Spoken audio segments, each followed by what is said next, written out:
Ребята, вот где горело. А вот. Да, там все, встали, да, мы? Да, то есть получается раз, два, три, четыре ориентировочно, да, там 8, 4. И нам здесь нужно наиболее такую как бы квартиру, ну как бы, а вот такую, ну, как бы люди, которые, ну, скажем, такие более ответственные. Да, это Сам установить процессор и так далее, потому что если кому-то вот так поставишь, непонятно кому, там будет не очень хорошо. Поэтому надо будет вам как-то посоветовать. Это Юнион скидал, да? Ну, если знаю, я думаю, кому-то. Во избежание повторных возгораний необходима установка пожарной сигнализации, то есть, чтобы оповещение было на пульт единой диспетчерской службы. А из-за чего произошел пожар? Накрыло возгорание проводки, замыкание.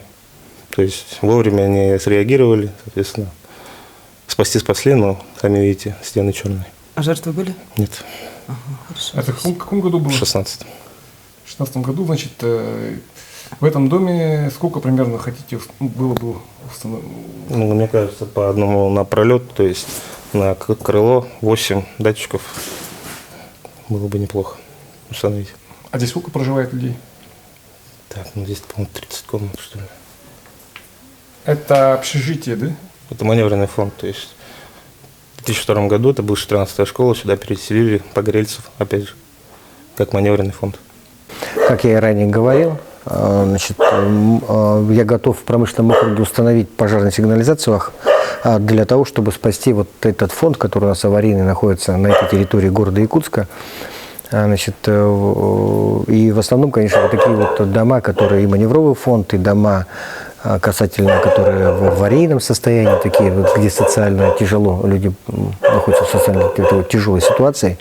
И сегодня у нас выработан такой план.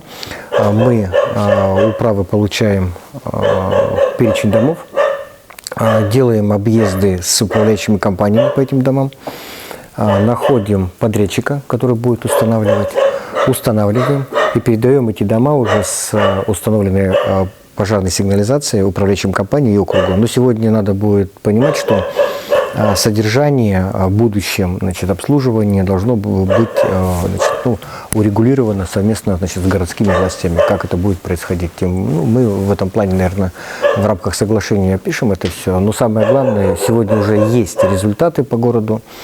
Я уже, как ранее говорил, порядка 40 домов было спасено в прошлом году. Выезжали пожарные по факту возгорания. Вот эти вот моменты с подгоранием пищи, с курением и так далее, они тоже приходят на пункт, и пожарные реагируют. Таким образом, на раннем оповещении как бы это дело устраняется, и как минимум, значит, спасаются дома, имущество, и жизни, конечно, горожан. Это очень важно. Поэтому мы это будем делать. А сколько вот планируете установить сигнализации? Значит, вот по факту на сегодняшний день озвученная цифра — это 32 дома, это порядка 120-150 семей в этих домах. Вот этот маневровый фонд, здесь гораздо больше проживает жителей, насколько я вот так визуально вижу. Ну и будем по ходу смотреть, возможно, там еще и всплывут. У нас, как правило, бывает такое, начинаешь делать, а потом начинает всплывать. Это 3 в основном управляющие компании.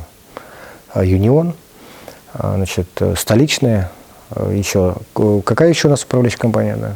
Юнион, столичная и промышленная. Поэтому будем делать. То есть это, получается, промышленный округ отобран из тех, которые не вошли в городскую программу? Нет. Выделенная сумма, которая на сегодняшний день озвучена 4 миллиона, она на весь город. Но с учетом того, что я в прошлом году занимался непосредственно этой программой и выполнял ее, то у нас, получается, в прошлом году, если в строительном округе порядка 140 домов были подключены к пожарной сигнализации, то в промышленном всего лишь 10. В Сайсарском где-то порядка 50 домов. То есть понятно, какое отставание есть. А город закрывать надо. И это надо делать быстро. Если это приносит результаты, нужно это делать и закреплять. А это приносит результаты. Спасенные дома, жизни, и в том числе имущество наших горожан. А примерно, какую сумму вы примерно планируете выделить? Это где-то порядка 500 000 рублей. Предварительная цена. Сколько домов это? Это на 32 дома, плюс материалы, плюс работа и так далее. И потом они будут на чем балансе содержаться? Вот сейчас этот будет вопрос решаться. Вообще по логике вещей, если мы спасаем дома, а в ней есть доля муниципального имущества, то, конечно, город должен субсидировать это. Ну, это мое мнение. Потому что обременение на горожан, которые проживают в таком ветхом аварийном жилье, еще на 1 квадратный метр дополнительное обеспечение, содержания этого, это, может быть, это незначительные цифры, 10 рублей или 5 рублей с квадратного метра, но все равно это дополнительная нагрузка на семейный бюджет. А для города, так как там есть свое имущество города, я думаю, это незначительные бюджетные деньги, которые можно было субсидировать. Но это дело уже главы, дело СГХ, и это вопросы депутатов, которые должны на это посмотреть со своей стороны. Мое мнение такое, город должен помогать жителям. А вот если брать прошлогодние результаты, как-то можно сказать, что чего удалось добиться благодаря... На сегодняшний день статистика, она сухая. 40 домов спасено. Это уже говорит о том. 190 домов были подключены, 40 домов спасено. Все. 20 по факту выездов и 20 еще, это отдельные статистические данные. То есть 20 домов, выезды были на 20 домов. Сначала было осенью это 18-19, к Новому году было это 20 домов конкретно подтвержденных. А потом по статистическим данным, видать, по журналам и так далее, добавилось еще 20 домов. То есть 40 домов спасено. Это результат. И он приносит хорошие показатели. Количество возгораний или тушения пожаров, они сократились в разы причем, по сравнению с другими годами. То есть 40 раз удалось предотвратить возгорание именно благодаря сработавшей пожарной Точно. организации. Раннее оповещение.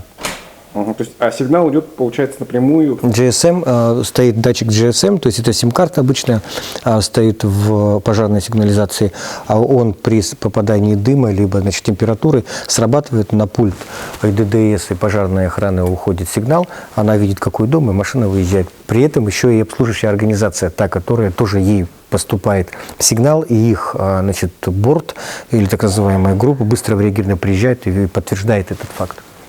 То есть сигнал идет звуковой или напрямую в службу пожарной? Не, он и звуковое оповещение, то есть это такая пищалка, она пищит достаточно громко, и, кстати, люди больше всего реагируют на этот звук. И, соответственно, GSM-сообщение. То есть это SMS-сообщение, либо какая-то другая информация, которая поступает на компьютер, и на мониторе видно, вот такой-то дом, такой-то адрес, такая-то квартира. То есть в прошлом году просто была такая мысль же, что часть домов только пойдет с помощью этой GSM-системы, а часть именно больше часть именно будет звуковое оповещение. Нет.